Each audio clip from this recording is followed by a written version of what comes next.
too. Hey everybody, how are we all doing? It's Saturday. Do you know what that means? It means Dad is joining me for the Numbed Wasteland. But we have a surprise. Something I didn't tell anybody. We have a guest tonight. It's a special guest because I've been a fan for a while. We have the Ranting Monkey. Hi, how are you guys? And I was expecting Chad to answer. Doing fine, Ranting. How are you? Better than yesterday. That's a good thing. So, well, that's good. I am apparently having internet issues right now out of nowhere. Oh no. I just redlined YouTube. Guys on the other end, let me know if you have a problem, and I'll keep an eye on it for some reason. You sound fine to me. Yeah, I'm thinking it's a lack of bandwidth. Like, I have a pretty good bandwidth, but for some reason my signal in the evening has been crapping out. I think there's a bad connector on the line somewhere, and they won't replace it. Oh, it's driving me. It kicked me off. Almost kicked me off a stream the other night. It paused everything I had running, but I don't want to worry about that right now. Oh, and it just went green. Thank you. Let's say hi to Chad. Circus Hi, Hero, Chad. hello. Sora Luna, hello. Who else? got Skeptalk. We got lots of good people in here. Talk. Welcome. Thanks for coming. It is good to see new names in the chat. That is wonderful. I do have a rule about wrenches. There is a way to get one, and it's to be on the game show. So check out my channel later. Right now, we have a plan. We sort of have something to talk about tonight. Now, Monkey being a guest, let's put this out there. We don't like the heated debate and the argument. Obviously, this is just a conversation show. We want to cover things, discuss them, and I honestly like to see people's perspective and why they look at things the way they do. Mm-hmm. So, with that, honestly, I can't put myself on this compass on the screen because I don't know exactly where I would even come close to fitting in. And I don't really lean towards the side. But then during specific arguments, I guess you could say I lean specifically towards one side, but it's not throughout all of my arguments, which is why I have a hard time when people argue, well, those on the left are trying to da-da-da-da-da because those on the right aren't listening. Or vice versa. So you're probably central. I'm sort of a centrist, but not through and through, because again, I differ on various topics. Maybe you're Mountain Standard. Well, to me, that's what a centrist is. A centrist isn't somebody who's a fence sitter, because that's what it's so often described as, somebody who can't make up their mind. I consider myself mostly centrist with a little bit right leanings, especially when it comes to fiscal policy. But like if you do a political compass test, I come in libertarian, but right about on the line of left and right. Okay. I'm pretty much left, but I'm not one of these crazy wacko lefts. I'm not a communist. I do believe in two genders. So, you know, for that, that's pretty much centrist. Let's discuss that. Apparently in New York, there's a new Congress, or I think it's Congress, up for election. She's just led the Democratic primary election, and she's running on a Democratic socialist platform like Bernie Sanders. She worked with Bernie. Here's the question.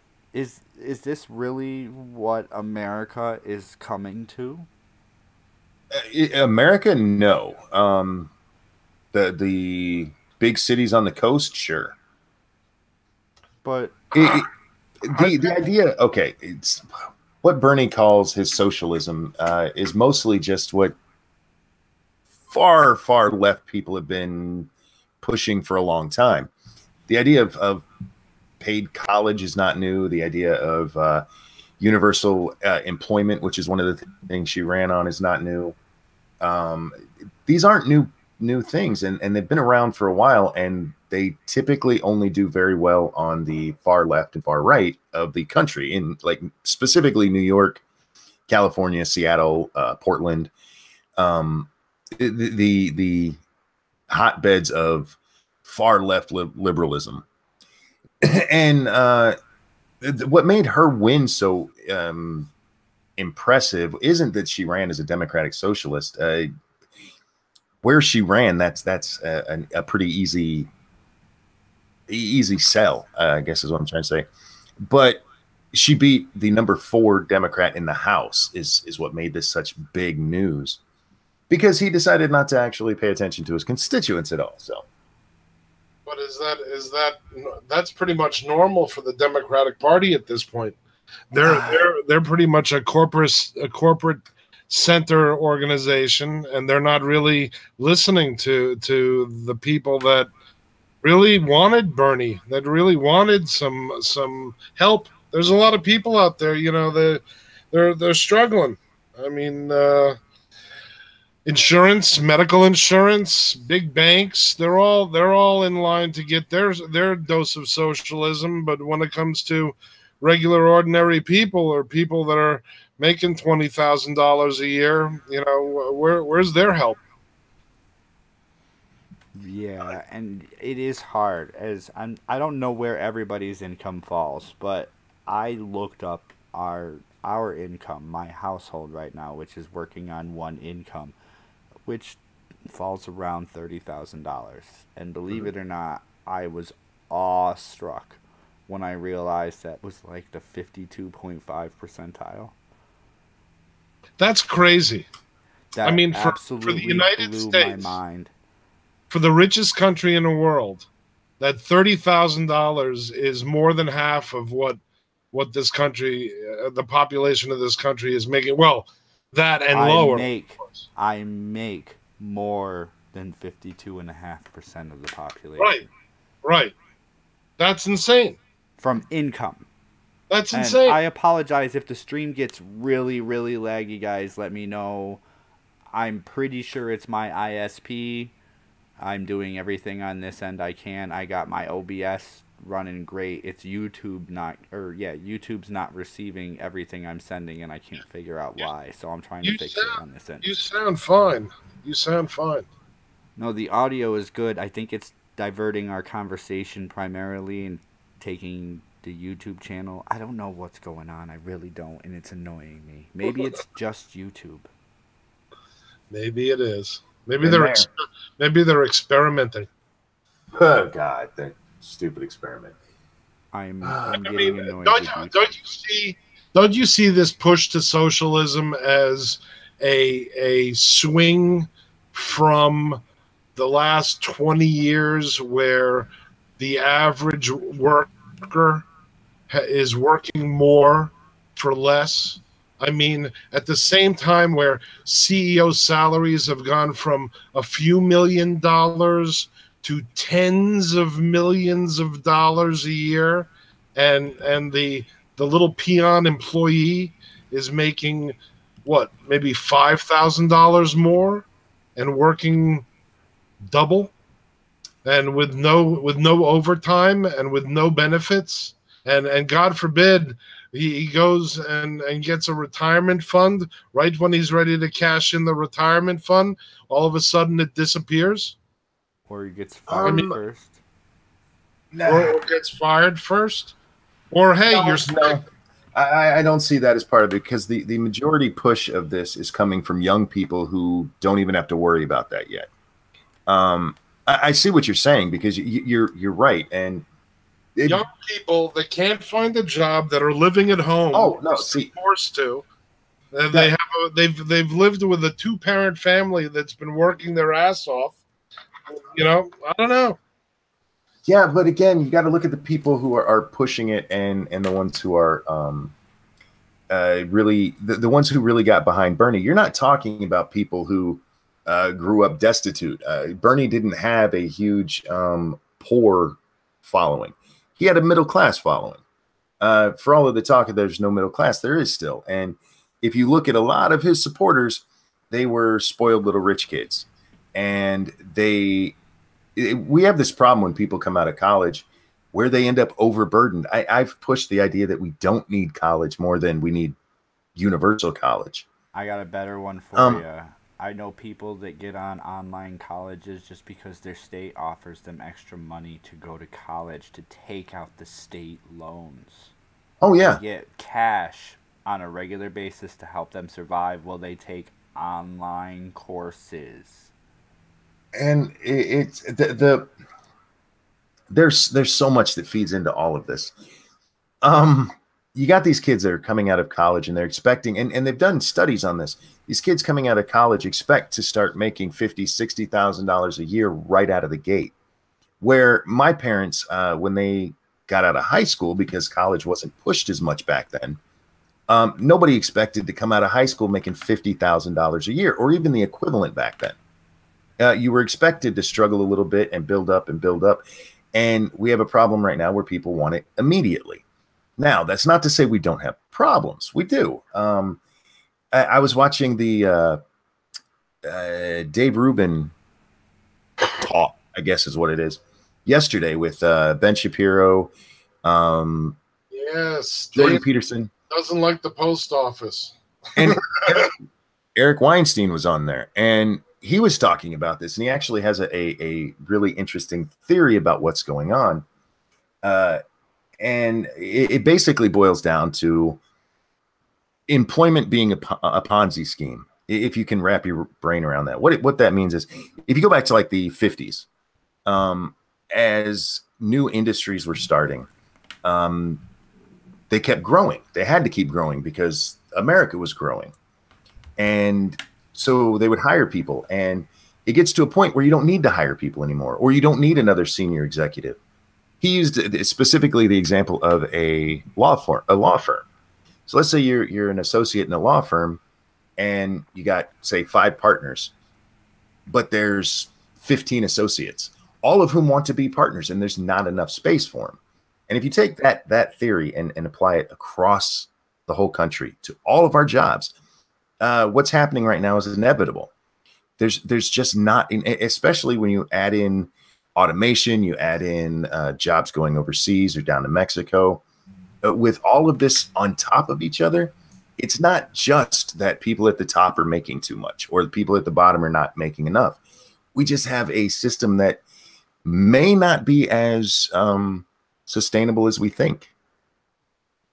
Now, here's a weird question.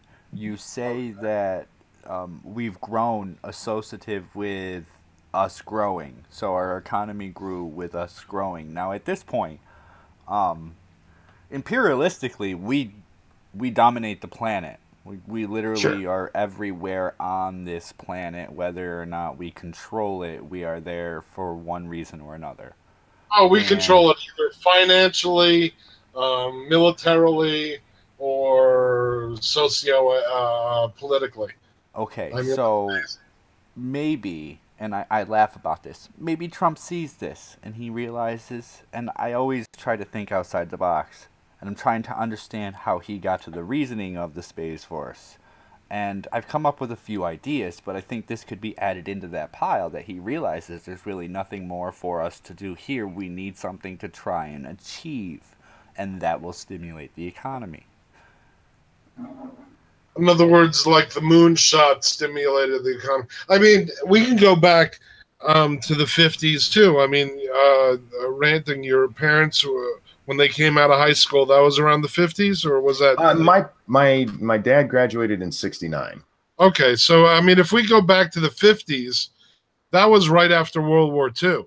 Sure, exactly. Yeah, we had huge during World War II. We geared up for unbelievable manufacturing. After World War II, we had huge gluts of not only tooling but materials and areas, and we were practically giving that away for free, or almost like a big social program to corporations. That kind of pumped up our economy after World War II. I mean, if you think about it. And even back then in the 50s, if you look at a graph of the low class, the middle class, the upper class. Everybody was moving up at the same direction. I mean, that old saying, all boats rise with the tide. Sure. I mean, that was the case back then. And for some reason in the 80s, it changed. The upper class started going straight up. The middle class went flatline, and the poor, hell, they're practically still on the ground. So, I mean, there's so many different variables. To pin it down to one thing is kind of hard. News. Welcome to the chat. It's beyond one thing like taxes and one thing like social programs or one thing like conservatism. I mean, if we start privatizing it, one thing it kind of irked me. We started privatizing the military. Mm-hmm. Back then, after World War II, we could send armies somewhere, and they would not only build something right there, but, there were cooks. There were, when you got out of the army, it wasn't necessarily you were a warrior.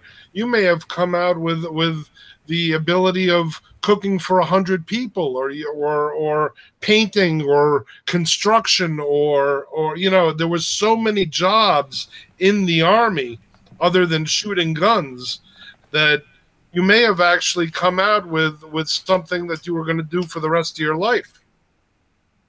You can still do that with certain disciplines in the military. They've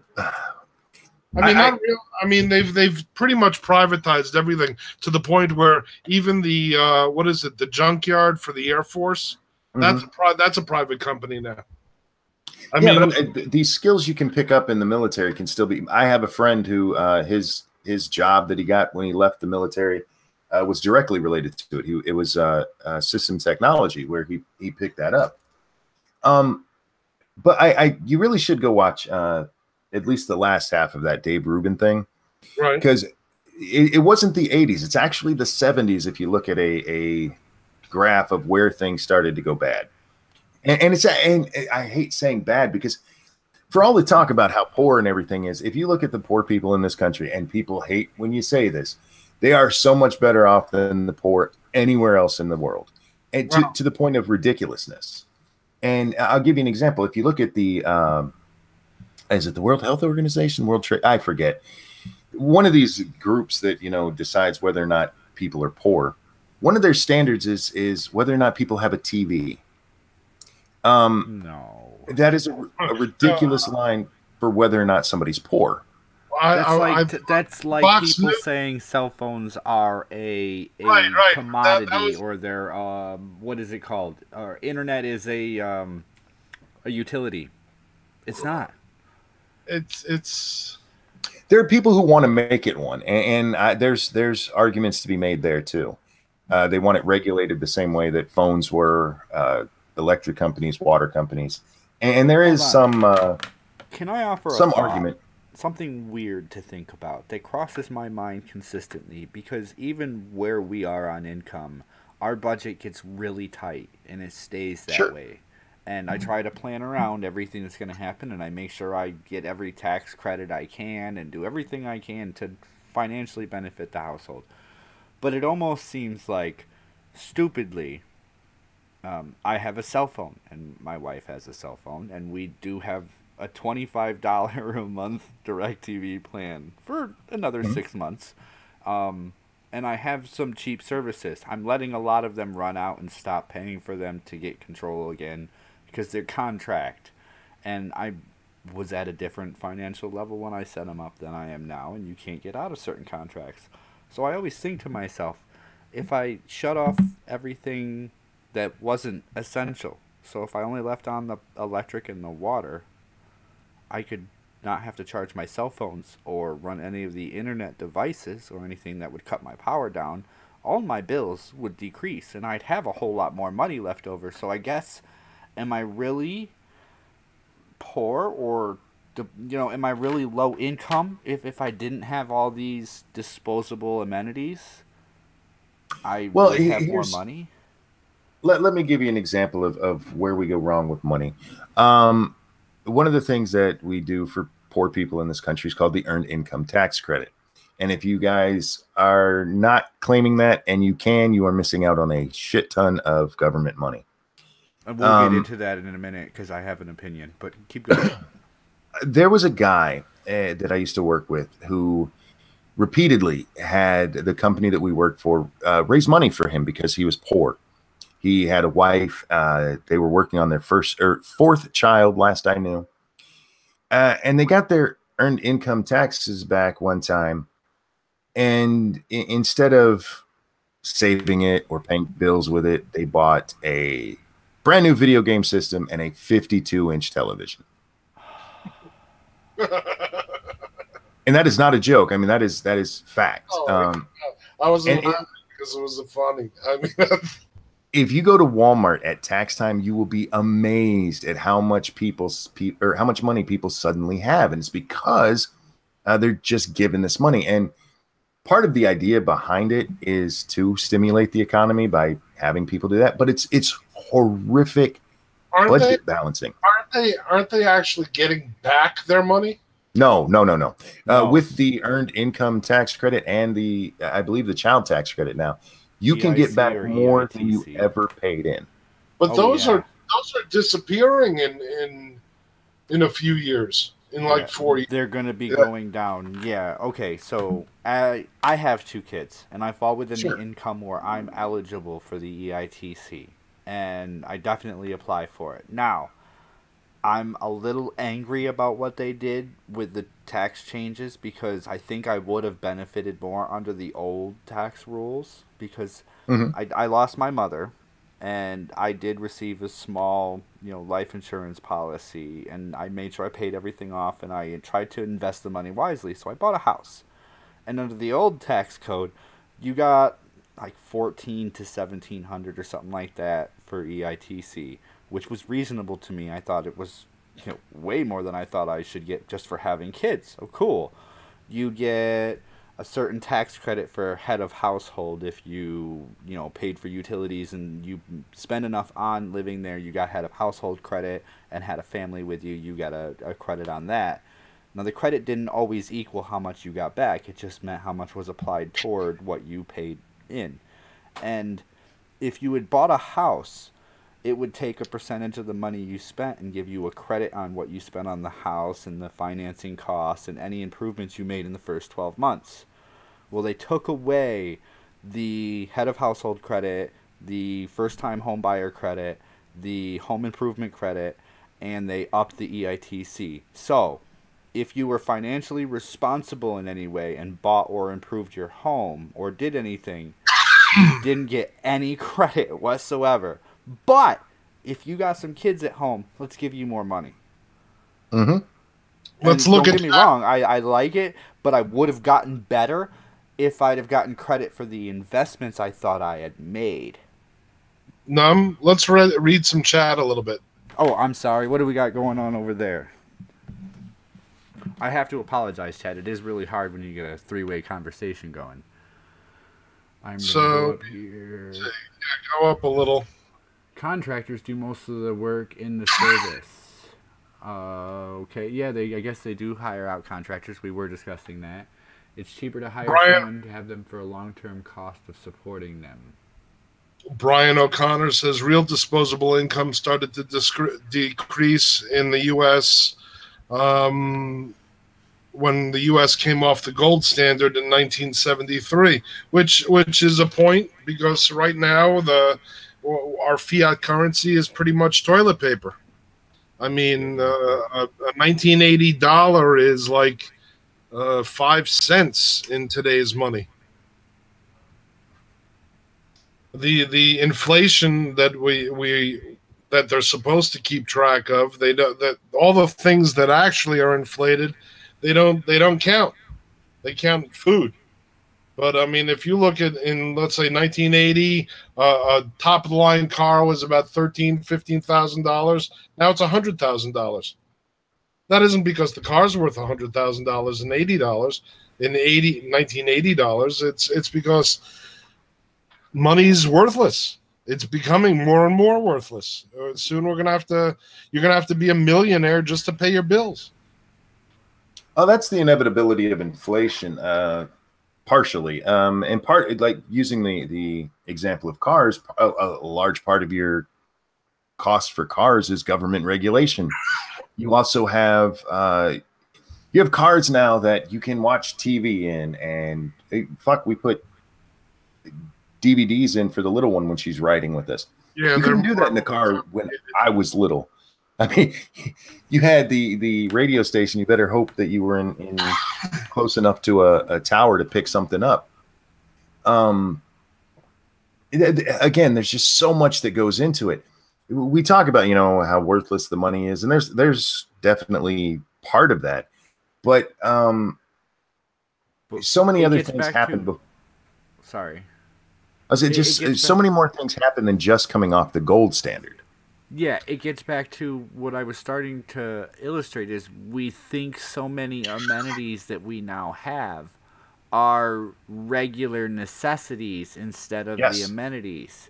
And like I said, if we dropped the cell phone or the expensive car or the climate control or the AC working or all of that crap, you really actually have, if I stopped paying for my cable, my phone and everything, I'd have another $300 or $400 right there. Boom. Mm-hmm.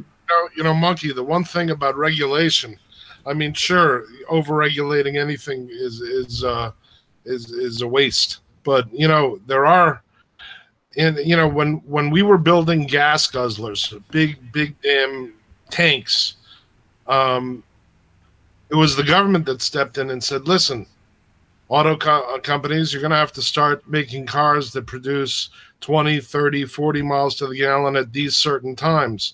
And by them doing that, we created cars that could be sold all over the world. We created a Corvette that can not only beat a Ferrari, but get 23 miles to the gallon on the highway doing it. Sometimes regulations, were put in for a reason, because corporations tend to not want to do even what would be good for them. I mean, look at GM. They were the first to come up with a battery-powered car, and people were lining up to buy it. It was the GM execs who said it was a big failure, even against people demanding the car. And they ended up pulling all the cars back and destroying them. That was the Chevy Impact, that little egg car that they built in the mid-'80s. So, I mean, regulation, sure. Over-regulating something, totally bad. But a lot of regulations, the history of regulations, be it the railroad safety or fire safety or, corporations not poisoning the food, there's reasons for them. Oh, there's reasons for some of it, but like if you look at why fuel standards were set, it wasn't because of trying to make better cars. The reason they did that was because they said we were going to run out of gas, and what they ended up doing is making cars that run so well, and they last longer. Yeah, but you think about that. Hang on, let me finish. Yeah. What they ended up doing by doing that is actually causing us to use more gas. We use more gas now than we ever did because people have 2 or even 3, 4 cars sometimes, and they're driving them because they can go 50 miles a gallon instead of only 20 miles a gallon. That is us being a victim of our own success there. And that's not to say regulations are bad. I don't think all regulations are bad. The example that I love is, elevators. I like elevator inspectors. There should be fucking standards on an elevator because I don't want to die in a fiery elevator crash. But there are times that it just gets ridiculous. If you go back to when everybody had to switch to digital TVs, the only reason we had to do that is because corporations went before Congress and said TVs are too cheap, and so they mandated that everything had to change. There was no consumer-driven reason for that. Well, it was just now if we want to if we want to pull out the conspiracy theory, the reason is that we had to go digital so that they could put the subliminal mind control underneath all of the television, and that's why everybody's so friggin' wacky today.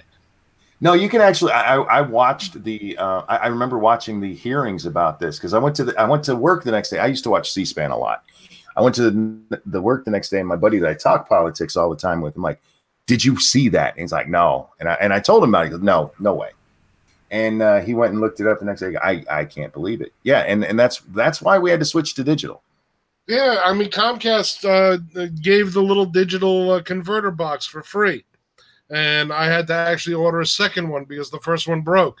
And then about 6 months after that, they turned that little digital box into a decoder because they went ahead and encrypted all the damn channels, including the local broadcast channels, whereas before all you had to do was screw your cable into a cable-ready TV, and then to top everything off, those damn little boxes that Congress paid for and that they gave us for free, now they're going to start charging $2.50 a month for it.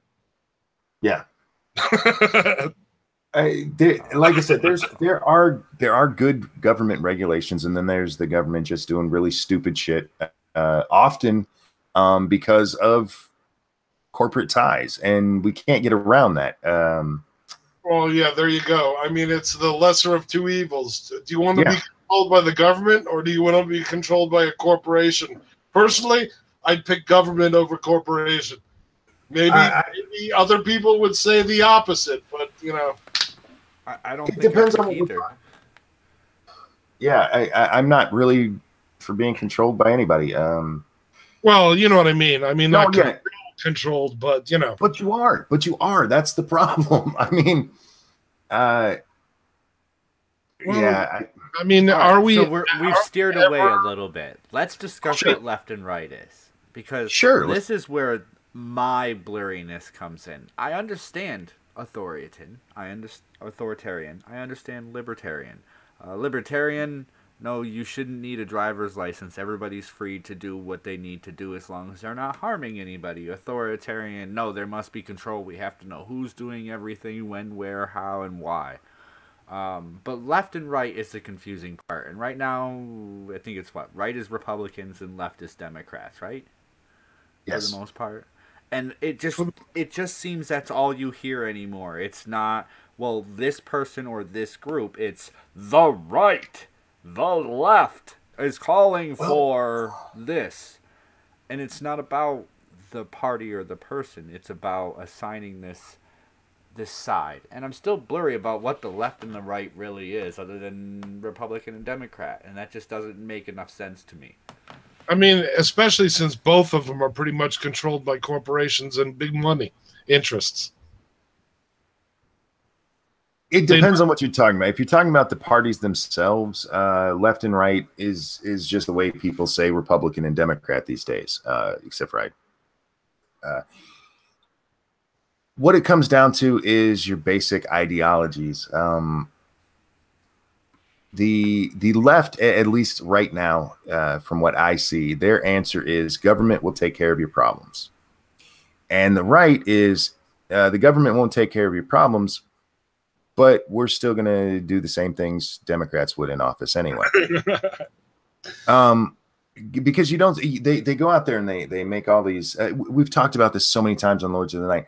They talked for 6 years, 6 damn years, about having a replacement for Obamacare, and they couldn't get it passed when they had complete control to do so. A lot of them don't want to pull the trigger because they want that during election season to run off of. I don't know how we got it. I absolutely hated that. I think that is one of the worst things that's happened to our nation is the national health care coverage. I don't know. I mean, you know, I was doing a little research, and you do realize that the Affordable Care Act isn't really a national insurance company. It's just holding insurance companies to task. And in actuality, in Massachusetts, that's where the framework for the Affordable Care Act came from. Because in Massachusetts, it's been running now for 10 years.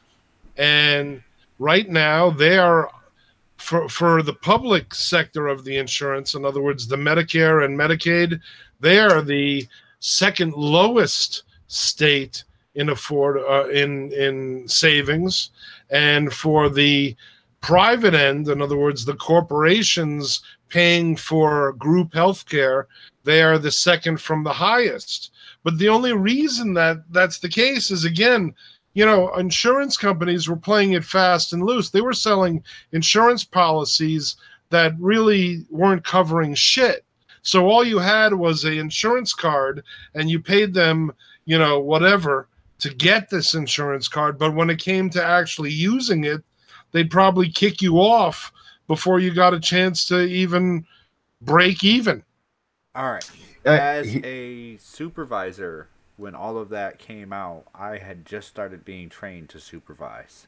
And one thing I noticed for the grocery store, I was working my way towards management. So I was moving between night supervisor and day stock supervisor.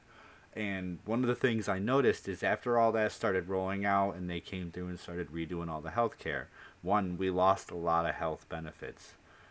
And they combined things down and separated them out so that you had to buy extra policies to get the same features.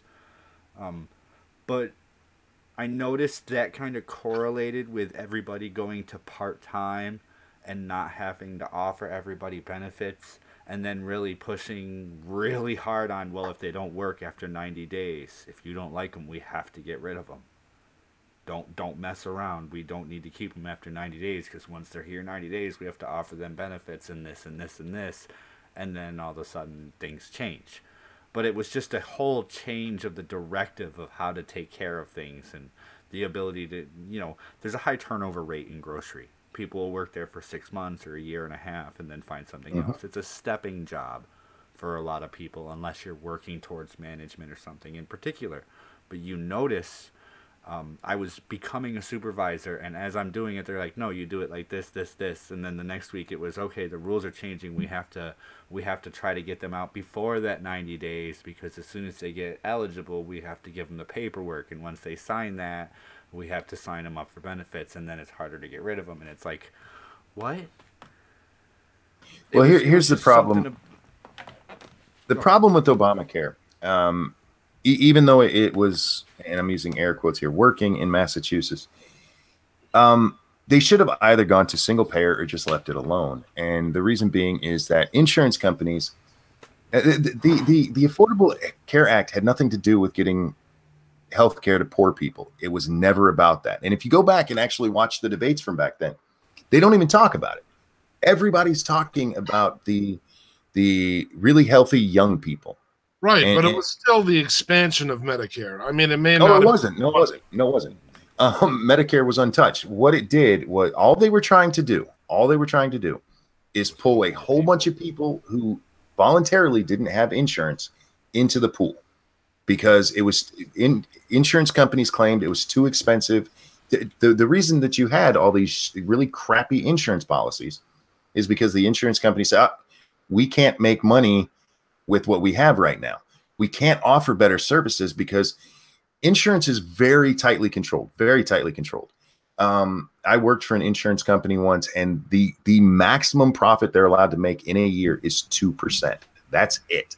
Now, it might be different for health insurance. I didn't work for a health insurance company, but when your margin is that tight, that's the maximum you're allowed to make.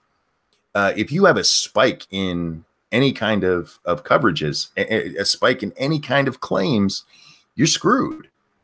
And so what they want, and that had been happening in the healthcare industry, because we have so many people getting older and older and older from the baby boom, they wanted their money from the, I think it's 18 to 30-year-old category.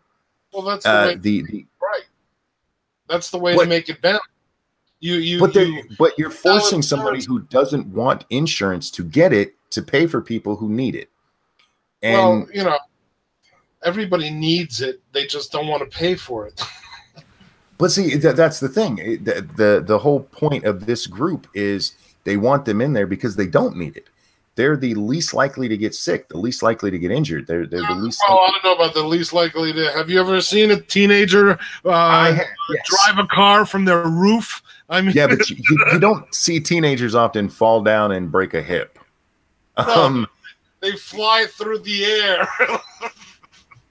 But yeah, it was all a scheme to get those people in. So it was never about making healthcare affordable. It wasn't. That was a lie that they told from the beginning. And if you watch the debates, they even tell you that it had nothing to do with it.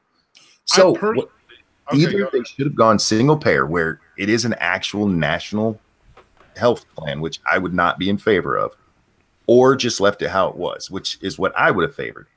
But yeah, this half-ass thing they did, no, it was a bad idea. I personally would have liked to see a buy into Medicare plan where you could buy into it at cost. See, I mean, the most expensive part of medical insurance is the system, the doctors, the hospitals, your whole network. You have Medicare and Medicaid, which is a national network, and we're only allowing the elderly. That's like having a national interstate highway and only allowing people that are licensed over 65 years old onto that highway. Why not open it up to everybody? You would have money coming in that you wouldn't normally have. You'd have also, they say that Medicare and Medicaid, 90% of the money spent is spent on the patient. In other words, it's the most efficient. So in actuality, wouldn't that be a better solution? Because you would have the free market though still, because you would have a wholesale market for medicine, and then for the people that want, their own private room, any doctor they can choose, they can go ahead and opt for buying a higher tier private insurance on top of it. Because once you expand the market like that, you run into all of the other problems. One of the reasons that we can, and I'm again using air quotes, keep costs down in Medicare is because it's government funded. But having that wholesale option, if everybody in the country was covered, other stuff would drop. In other words, car insurance would drop, because then car insurance would only cover the car. Right now, the most expensive part of coverage on car insurance is the medical end. That's true. If medical was covered, your car insurance payments would drop. It depends on the state you're in. Here's a weird question for either of you and for anybody in the chat. Now, I've been going to the same hospital or doctors for years, and I've noticed along my life there's been a slow increase in the number of doctor offices in the area. And in the last few years, like 3-4 years following Obamacare, I have now watched in the last 2 to 3 years several new offices. And I'm not just talking, little hole in the wall replacing a grocery store office or anything like that. I'm talking huge new facilities being built left and right all over the place. So the medical institution is obviously benefiting greatly from whatever happened. And I notice when you do finally need an appointment, because I'm one that doesn't go unless it's necessary, it's really hard to get in. And it didn't used to be like that. So why are there so many more doctors and so many more hospitals and so much harder to get in? But everybody's covered.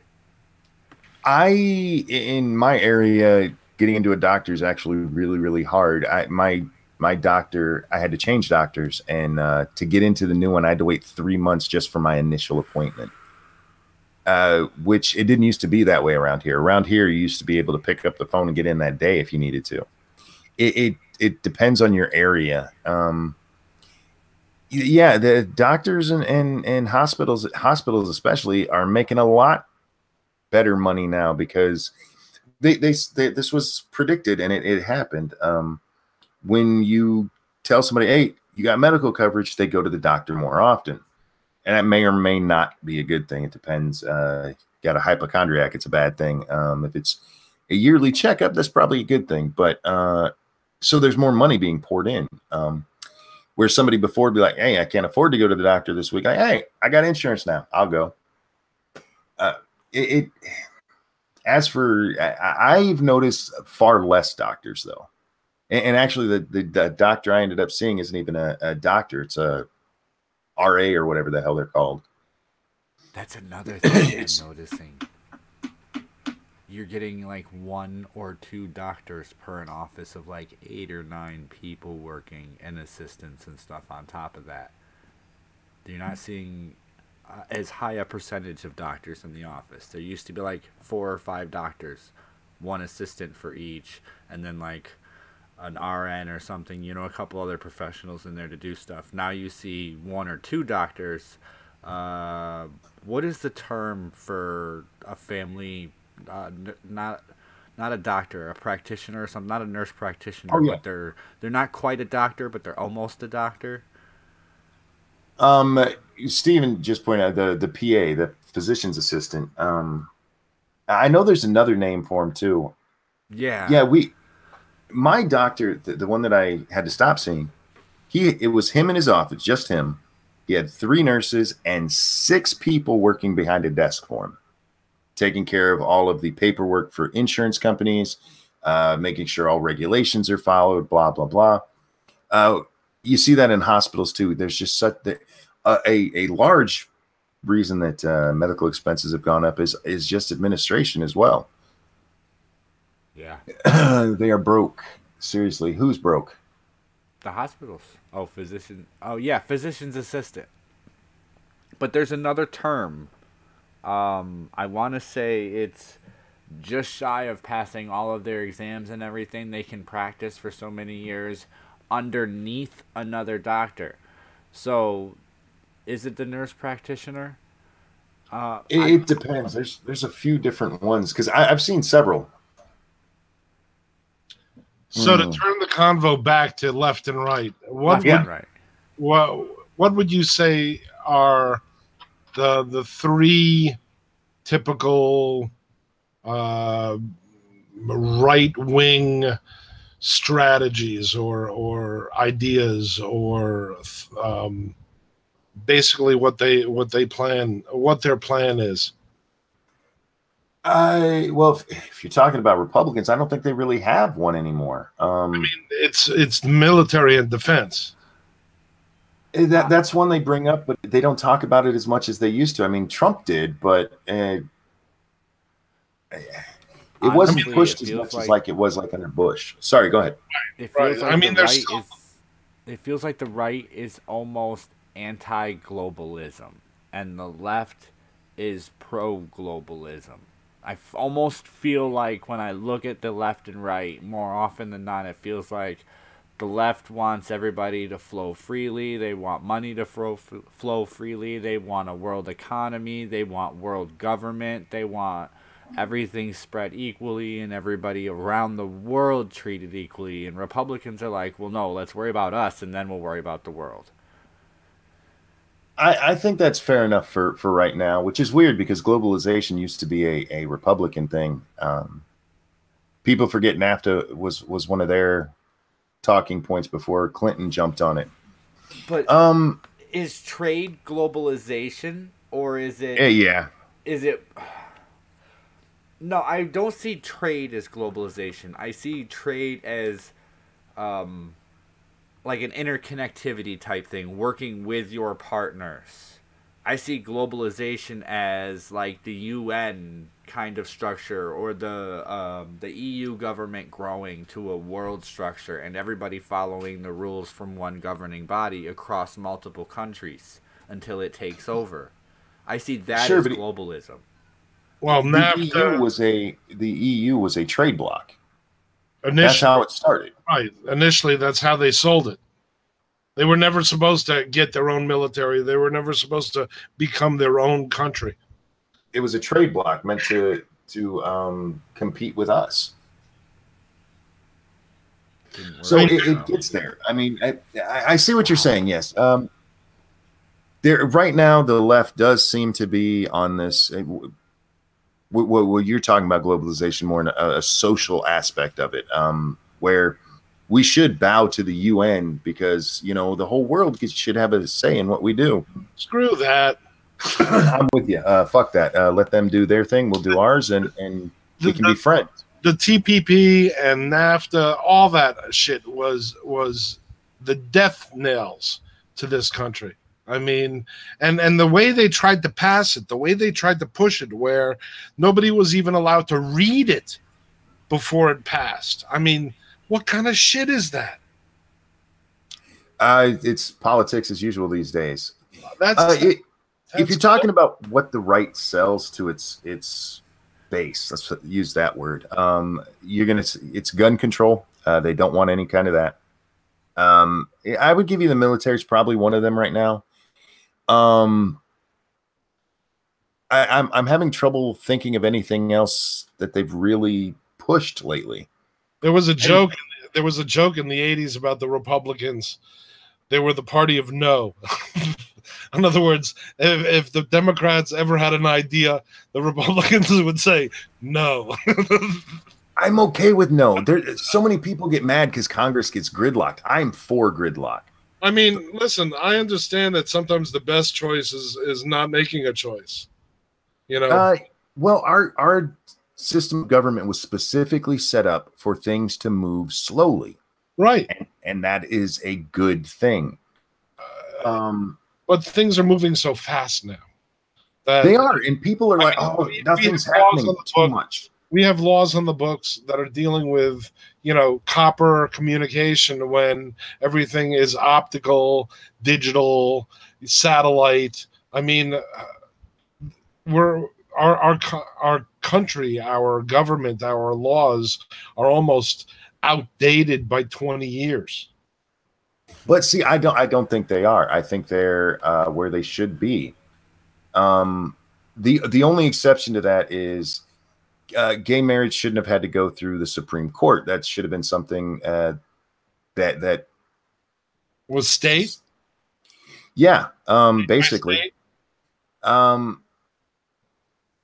other than that, I can't think of anything on a legal scale that I think needs to move forward any faster than it is right now. With the exception of enforcement of laws already on the book. This is what comes up with immigration all the time, which is the other kind of Republican talking point that they sometimes talk about. Depends on whether they're trying to court the Spanish vote. We have plenty of. Let me put this out there since you Sure. brought it up, because this kind of hits me, because I've watched the arguments and I've tried to stray away from it, but since this is a political debate tonight, let's bring this up. There's the Mexican border, and there's the child detainee process, and there's the illegal immigrant misdemeanor and everything. So everybody hear me out. I'm a felon, okay? I have committed misdemeanors as well as my felonies, and I've been arrested. The police do not care who is with you. You get separated from them immediately, regardless of your situation or who you are. If you are committing a crime or they're detaining you for the commission of a crime, you are separated from everybody you are with. You are put in a car by yourself. You are taken there by yourself. Anybody who's going to see you is going to see you when you're done and released, and not until. That's how that works under a misdemeanor. So for children to be separated at the border, I understand that. The parents need to be separated from the children. Understanding also the reason is to prevent child trafficking. Understand also, in my mind, a child of a certain age, you know, one that can talk, let's say a 10-year-old, my child's 12, he kind of understands. Anybody 10 or older is then a child committing a misdemeanor, and don't we also try them? Well, it depends, because when you're talking about a family bringing a child across the border, the child doesn't have a say in that. That's not the same as a kid shoplifting, which we would, you know, slap his hand for. So I don't blame anybody or any of the children coming across. I solely blame their parents. Now, if you're talking about the unaccompanied minors, then I mean, that would be case by case, but it would be so hard to prove whether their parents sent them or they decided to come on their own. Well, the unaccompanied minors are the DACA program. No, well, kind of. Those are people. I forget the dates, but we're talking about people that were taken out of the war in what the hell is it? The European Eastern conflict during Clinton. We're talking about people that were taken, or kids. I'm not saying people, children, put on planes to get out of Chechnya and Czechoslovakia. And they basically came here as small children, grew up here. You couldn't distinguish them from being foreign. In other words, they're as American as you or I. And now they're looking at possibly getting deported to a country that they've never even known. Well, they're, for the most part, DACA recipients are from south of our border. The others would be refugees, and they have status at this point. The deferred action for childhood arrivals is for kids who were brought here as minors and who lived here for a certain amount of time. But there was a cutoff on that. You had to have been in the United States. There's a huge YouTuber that's a DACA kid. Yeah. What's his name? The comedian. What is it? Damn it! He's got 6 million followers. Shit! Now I've got to look it up. Go ahead and talk. Talk amongst yourselves. The problem is right now we still have children, both accompanied and accompanied, coming across the border, or unaccompanied coming across the border, and they would not be at all covered by DACA. None of those children are. Right. Nobody arriving after whatever. I forget the cutoff date. I am so sorry. Or even kidnapped. Sure, but yeah, the issue is that they aren't you can't prosecute the kids. There's just no way to, and frankly, no reason to, because it's more about their parents. Here's an odd question, and well, here's an odd way to look at this. Let's say you're a United States citizen, and we have to go through a lot to travel, but let's say, in an argument for globalization, which I can't entirely follow because I don't believe in full globalization, but wouldn't you feel safer if the laws that covered you in the United States covered you wherever you went in the world? And think about that. There are some pretty harsh laws in some countries for doing some pretty minor crimes. Your home country's laws. No. I'm talking if it was a world government. Let's say, we're the most powerful country. Wouldn't we sort of be in charge or oversee the world government, at least be involved? Well, see, that's the problem. Whatever laws we had here, they would be the same laws somewhere else. No, but see, that's the. I mean, look at the Europe. I mean, they're talking about destroying the internet, and they're happy to do it to turn facts into fake news. You have the UN, who would love to see everybody that lives in the country move them into basically tall, small city states, and leave the country all by its lonesome. Okay, but unless we're involved in the rules, right?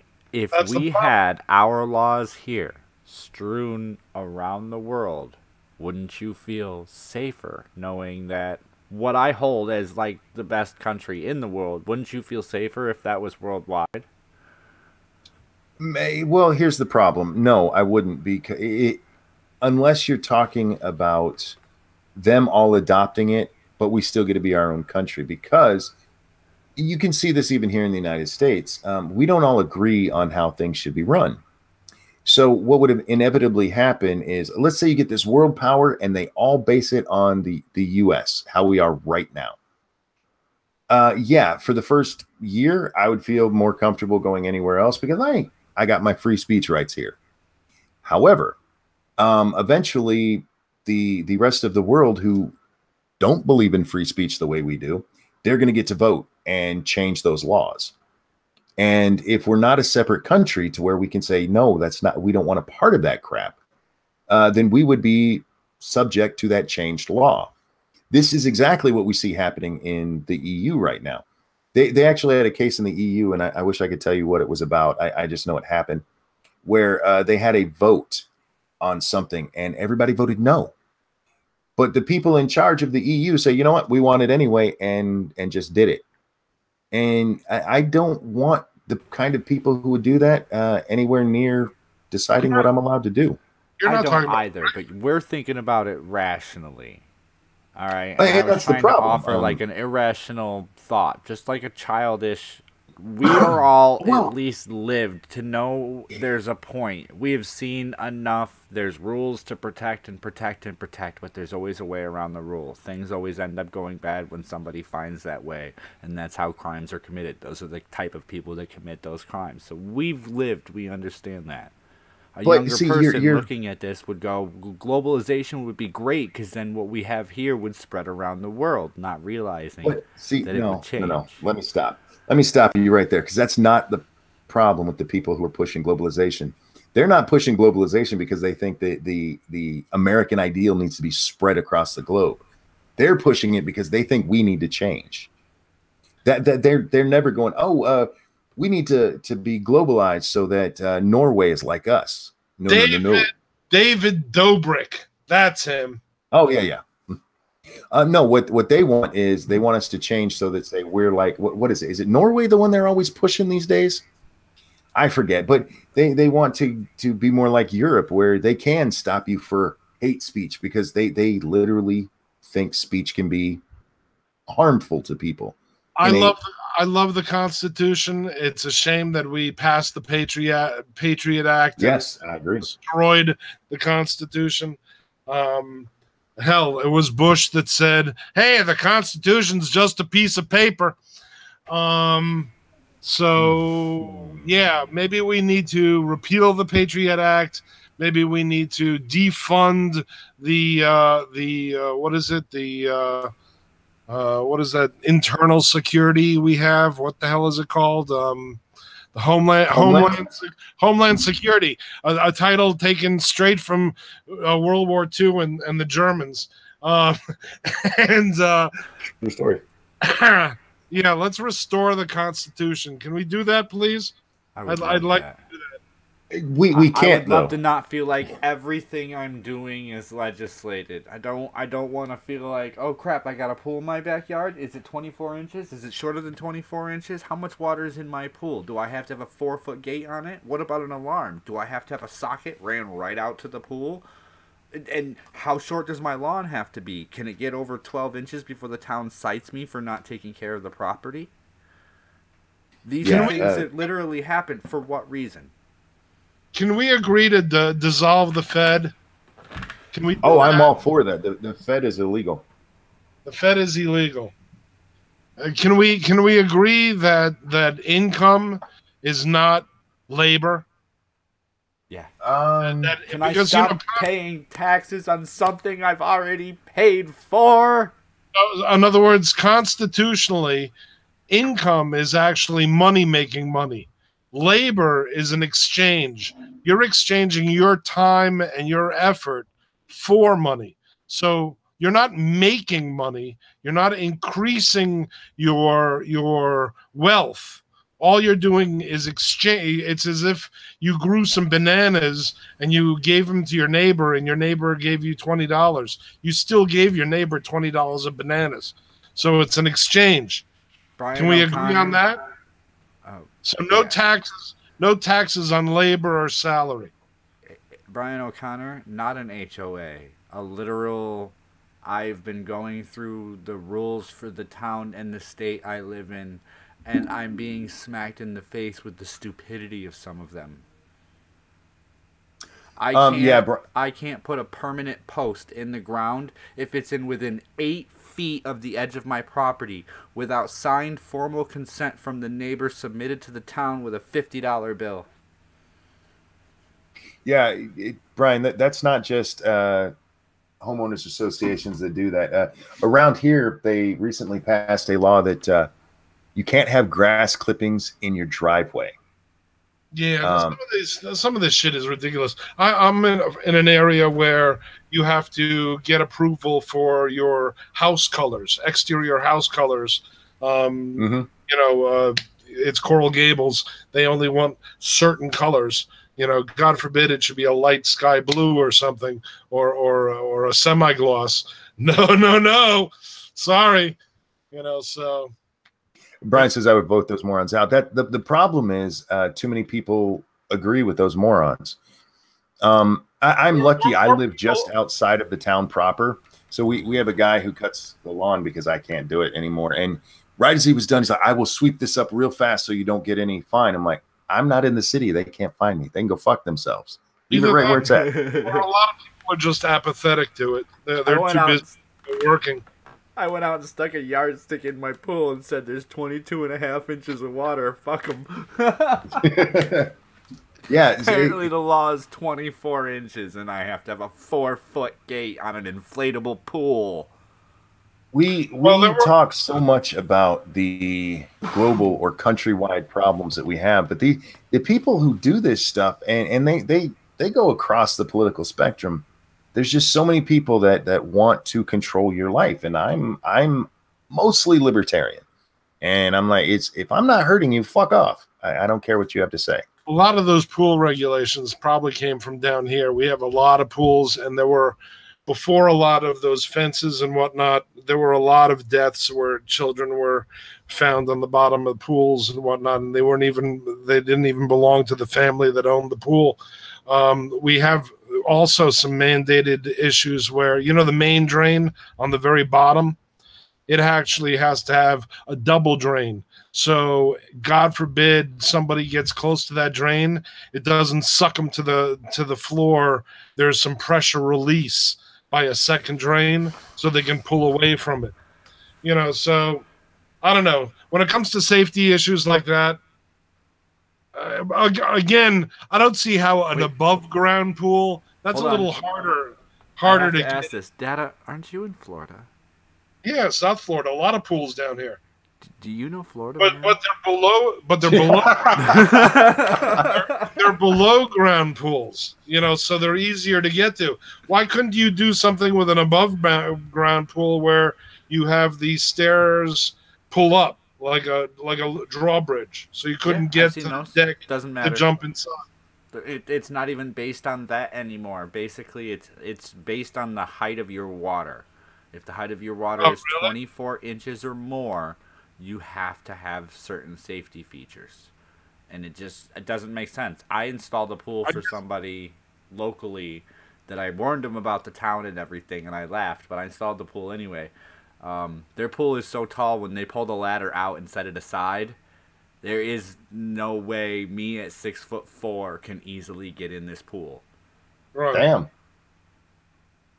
Yeah, I never got the whole above ground pool thing. I guess, you know, I've always grown up with underground, you know, in-ground pools. Just the way it is down here. Well, what happens when an in-ground pool freezes? It cracks the foundation. There is no freeze. It doesn't freeze down there. There ain't no freezing in South Florida.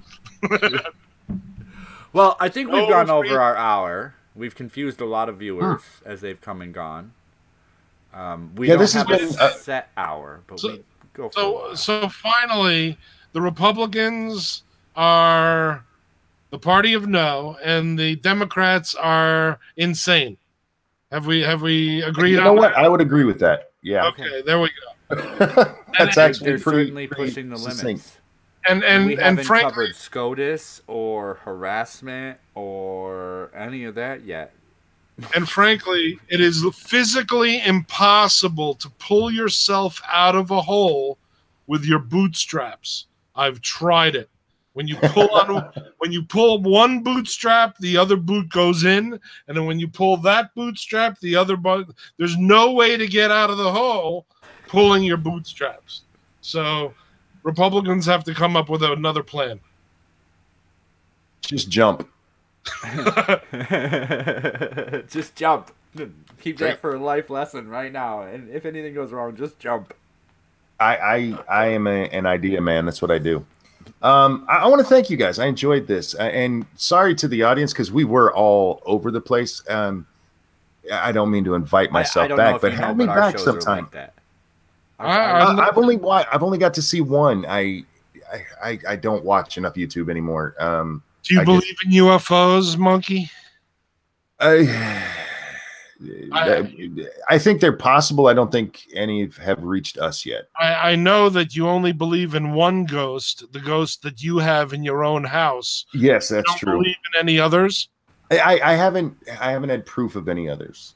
Do you believe that there's a conspiracy that the elites are trying to take over the world and turn us all into just mindless zombies? No. Well, maybe you'll have to come back and we'll have to prove it to you. Maybe. I look up the red wine test. And why do you think zombie movies and zombie games are so popular? Because they're fun, dude. Well, yeah, they're also for real world scenario. They're your future. Well, I don't know if you've been watching the stream, but I'm gonna do pretty well. Satsu's screwed, but I'm gonna do well. You got some cannons on that wheelchair, do you? Oh man, if it comes to that, I will. Yeah, By the way, I'll be on the 7 Day to Die stream next Wednesday. Oh, sweet! You're gonna join us? Yes. Cool. You'll have to teach me. Oh, it's so much fun. I'm gonna start off as a Fred Flintstone with just a stick, a pokey stick. You don't even start off with that. You have to get your own stick. Right, I have to make my own pokey stick. Well, thank you everybody so much for joining us. I see on my participants list we got Brian O'Connor, Cryptic, and Steve Lausen still joining us in chat. Please feel free to join me Monday morning at 9 a.m. Eastern Standard Time for the great debate, and we will proceed with the week from there. Thank you again, Ranting Monkey, for joining me, and thank you, Data, for being here again for episode number 10, the random political episode. Thanks for having me. Thanks for being such a great producer there, Num. And thank you for everybody in chat spending your time with us. Well, I know that the debate in chat was pretty lively too. I was trying to keep up with that as well, but it was really moving in there. I appreciate the output. I was trying to read it all. Everybody, like I'm trying to do, please make sure you slap, lick, kick, headbutt, whatever you want to do to all those buttons on your way out that you enjoy playing with. And comment too. And comment. We like comments. And comment. We like comments. Thank you all so much. That's it. Goodbye.